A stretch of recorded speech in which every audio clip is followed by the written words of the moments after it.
Saya kemarin jengah sekali ingin tahu tentang satanik itu sendiri. Bahkan saya menunggu kalau ada orang satanik mau ketemu dengan saya. Saya tunggu kalian. Saya ingin tahu sejauh mana tentang satanik itu sendiri. Tetapi kalau dia ingin mencoba saya, mungkin saya juga akan bisa mencoba mereka.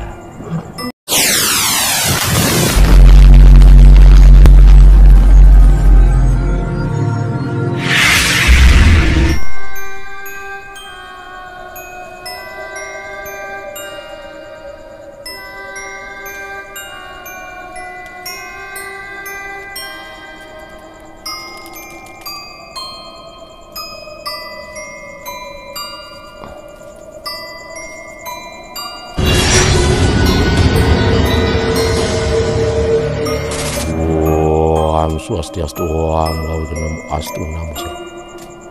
Om Catur Dewi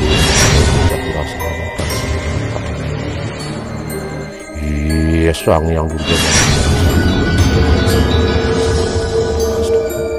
Watin to kesuri ke Chandra.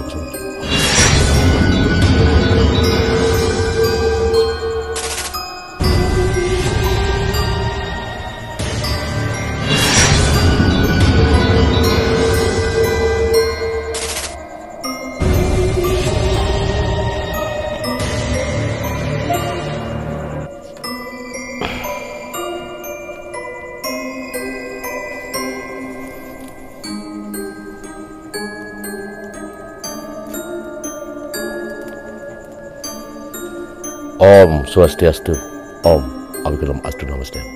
Sahabat Buddha, sahabat milenial, para teman-teman spiritual, para sepuh pandita guru yang ada di alam Nusantara, kemudian di alam Bali yang sangat saya hormati dan sangat saya muliakan. Nah, malam ini saya ingin kembali berbagi kepada kalian tentang apa? Tentang satanik.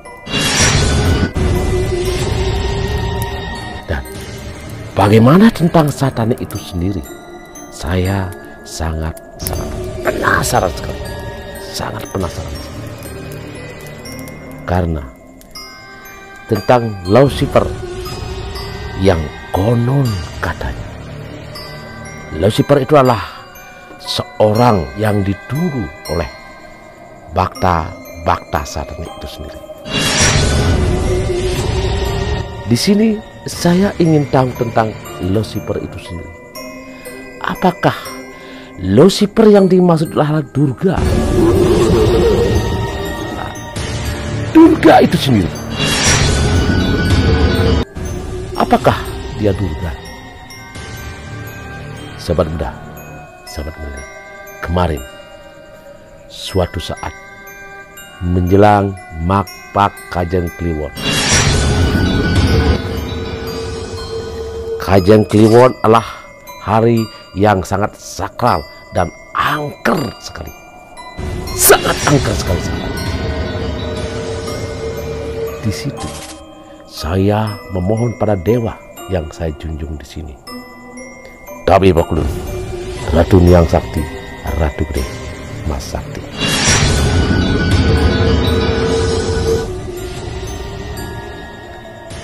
Saya memohon pada beliau. Saya ingin tahu tentang keberadaan satanik itu sendiri, tentang Lucifer itu sendiri. Siapa sebenarnya? Apakah beliau adalah Durga?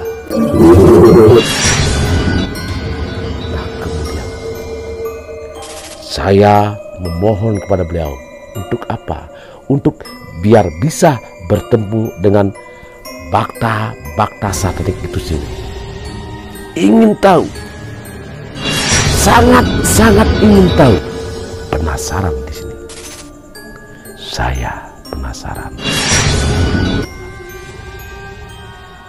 Nah, lalu kemudian malam itu Makpak Kajang Kliwon saya duduk bersila. mohon sama beliau. Karena sebelum ada satanik, sebelum saya dengar ada satanik di Bali, waktu masih muda, saya memang orang yang selalu ingin tahu. Awalnya saya ingin tahu tentang apa leak itu sendiri. Tentang leak. Apa itu leak? Nah, kemudian beliau memberikan jalan kepada saya untuk mengetahui tentang leak itu. Sahabat udah, sahabat milenial. Kembali saya membahas tentang satanik di sini.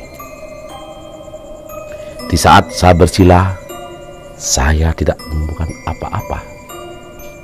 Apapun saya tidak temukan. Tetapi setelahnya saya tidur di kamar bersama istri saya, mangku istri. Nah, di saat saya tidur lelap, di sana saya merasa ada keanehan dalam tubuh saya. Saya di bawah lorong yang sangat gelap sekali. Sangat gelap dan gelap gulita. Saya pikir saya menuju ke alam yang pernah saya alami dulu pada waktu saya ingin tahu tentang pengeleakan itu sendiri. Persis jalannya seperti itu. Saya berjalan.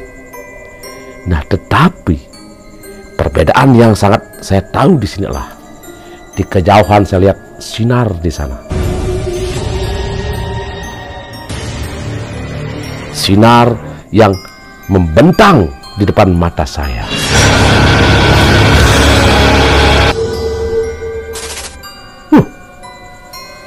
Ternyata saya tidak sendirian, sahabat.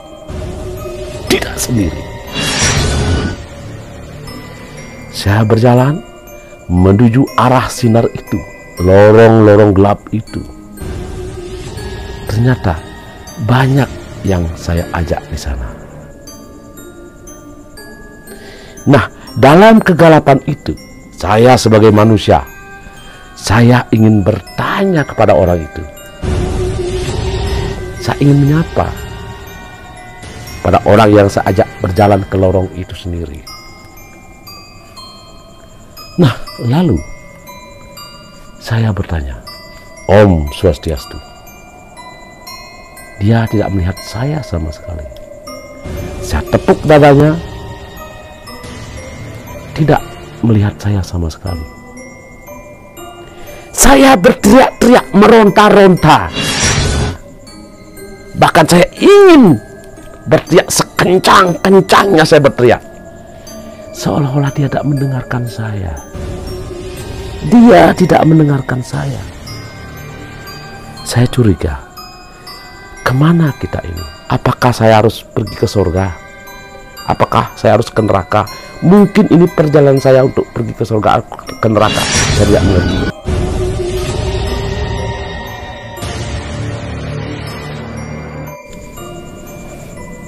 Saya lihat sinar itu di kejauhan. Dalam lorong-lorong yang sangat gelap di sana. Saya dekati. Ternyata di sana banyak sekali yang menunggu.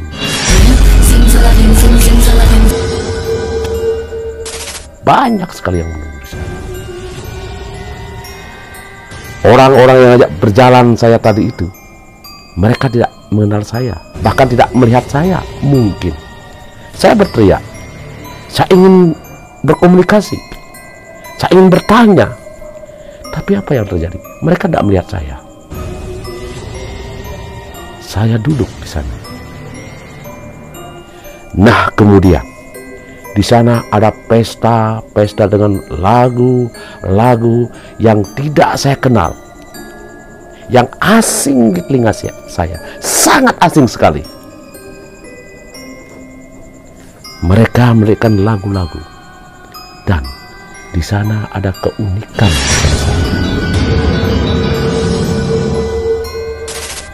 Di sana ada sinar-sinar Ada sinar 4 di sana yang besar.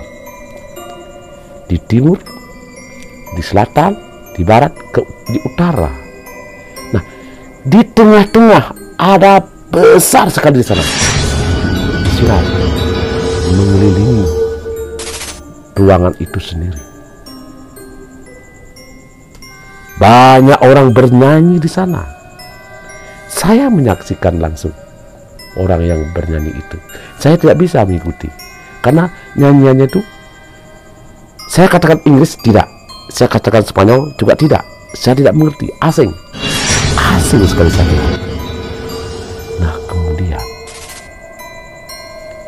saya mulai teringat dalam sebuah konten di sana. Nah, apa kata Mongol? Nah, ini dia.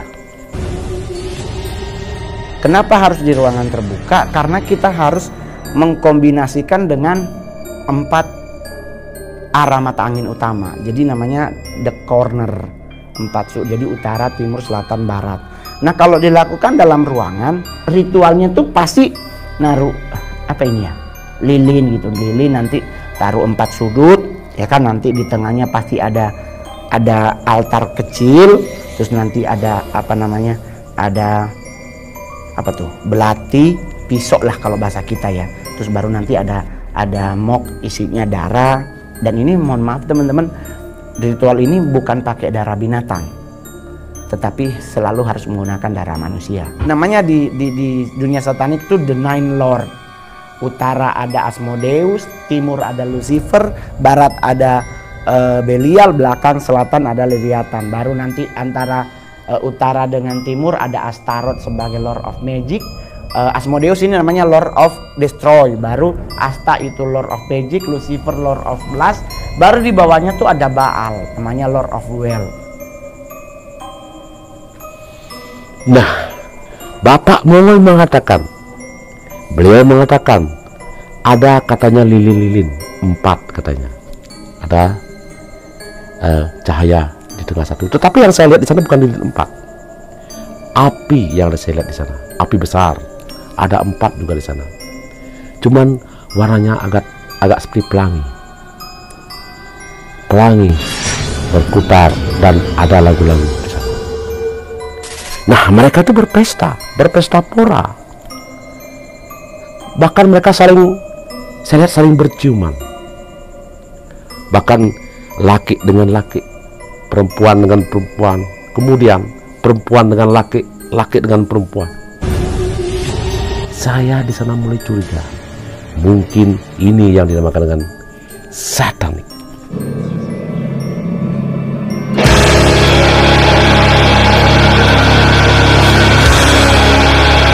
Satanik itu sendiri.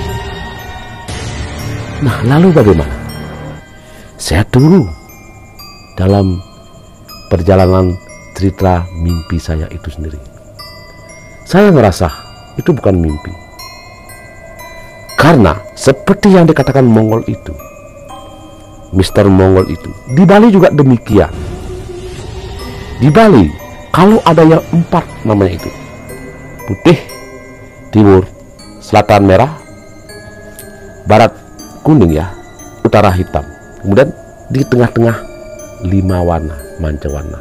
Nah, disitulah kemudian nama-nama Buddha, nama roh-roh halus, nama-nama leak yang sudah dicantumkan di sana sesuai dengan dewa-dewanya. Nah, kalau upacara yang ada di Bali, ritual yang ada di Bali, umumnya itu namanya mecaru. Tetapi proses pengelayakan itu pun yang pernah saya lihat melalui proses yang seperti saya bilang tadi itu, menyaksikan. Ternyata seperti itu. Leak barat kumpul di selatan dia, leak kuning kumpul dia di barat, leak hitam kumpul dia di utara, leak putih kumpul dia di timur. Kemudian leak kemancawarna, nah di sana ada namanya juga. Leak kemancawarna kumpul dia di tengah-tengah. Dan di sana ada nama-namanya. Ada tingkatannya juga di sana. Di sini hampir persis kayak apa yang dibilang Bang Mongol itu sendiri. Hampir persis. Nah, tetapi di sini saya dapat menarik sebuah kesimpulan dalam hati saya. Ternyata Lucifer yang dikatakan Bang Mongol adalah jadi dewa-dewa, king-kingnya, raja-rajanya yang menguasai dari semua yang ada di sana.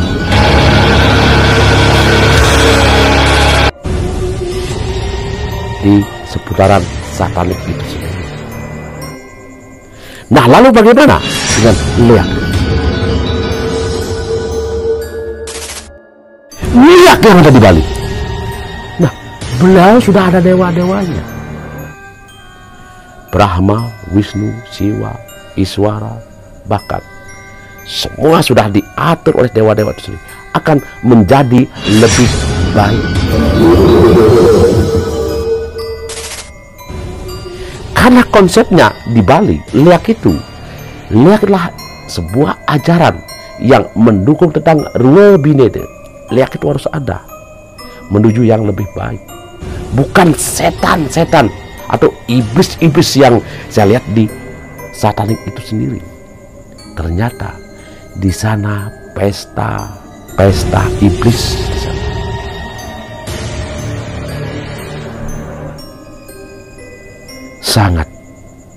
Sangat mengerikan di sana. Ironis sekali, sahabat. Sangat ironis.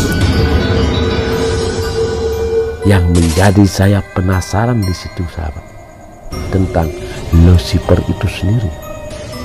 Nah, pada waktu saya masuk ke sana, ternyata saya tidak menemukan yang namanya Lucifer itu sendiri.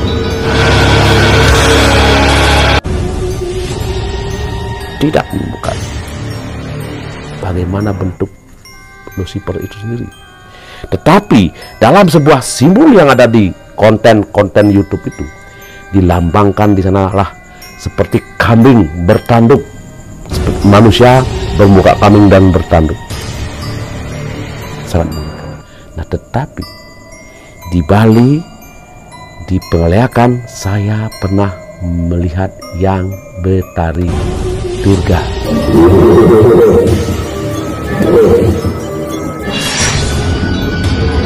Kabupaten Durga Berawe.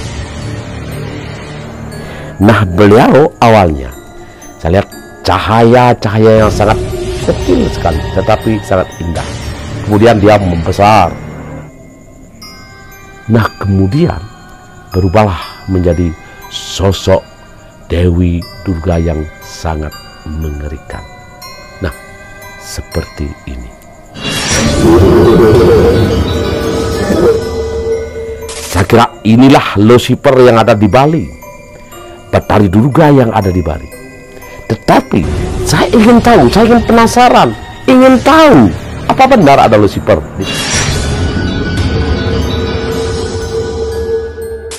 di satanik.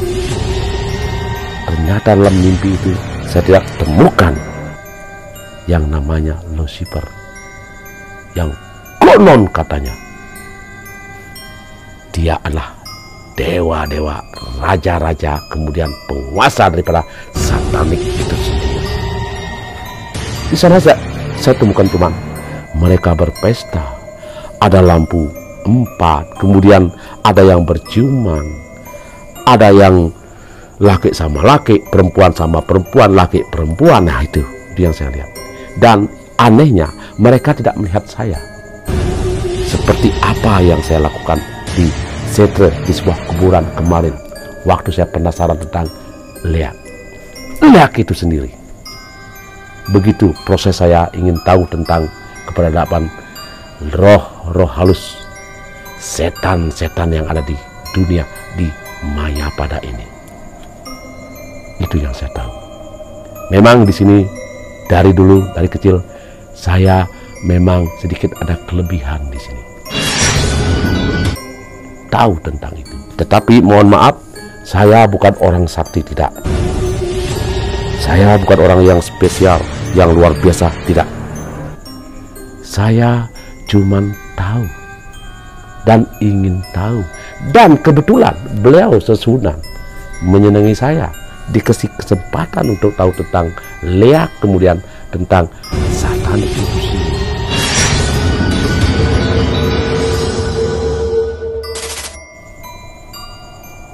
Ternyata Lucifer yang diembus-embuskan, tentang Lucifer yang dikatakan luar biasa, ternyata belum saya temukan.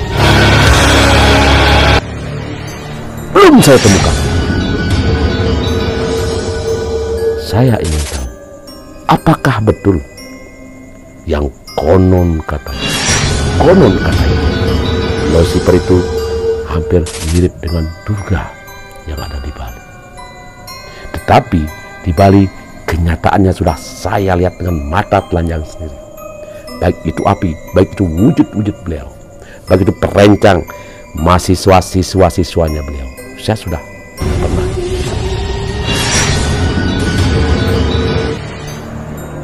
Walaupun di sisi lain saya tidak bisa berkomunikasi dengan mereka itu, termasuk dengan satanik itu sendiri. Tidak bisa berkomunikasi. Bahkan saya meronta-ronta, berteriak-teriak, sampai keluar teriakan saya dari mimpi itu sendiri. Dan istri saya ngomong sama saya.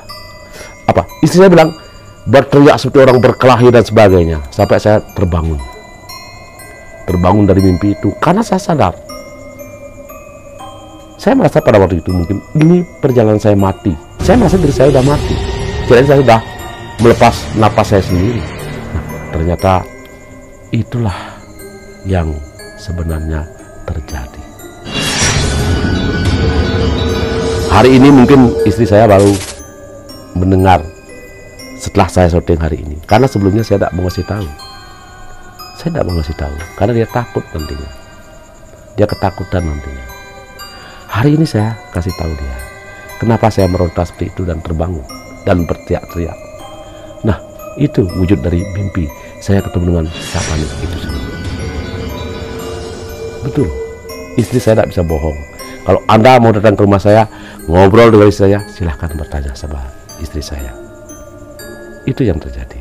Nah itu. Jadi, saya sebenarnya orang yang selalu penasaran, yang selalu ingin tahu. Di sisi lain, saya memang baktonya beliau, saya orang pemangku. Saya kemarin jengah sekali, ingin tahu tentang satanik itu sendiri. Bahkan saya menunggu, kalau ada orang satanik mau ketemu dengan saya tunggu kalian. Tetapi belum datang. Kalau mereka datang ke sini, bukannya saya tunggu untuk ajak berkelahi atau mengadu ilmu, tidak. Saya ingin tahu sejauh mana tentang satanik itu sendiri. Tetapi kalau dia ingin mencoba saya, mungkin saya juga akan bisa mencoba mereka. Sahabat muda, sahabat milenial, cukup malam ini saya berbagi. Kita nanti membahas tentang satanik atau roh-roh halus, roh-roh jin wong Sumedang Samar untuk episode berikutnya. Kita simak dengan Brahmo Santi. Om Santi, Santi, Santi.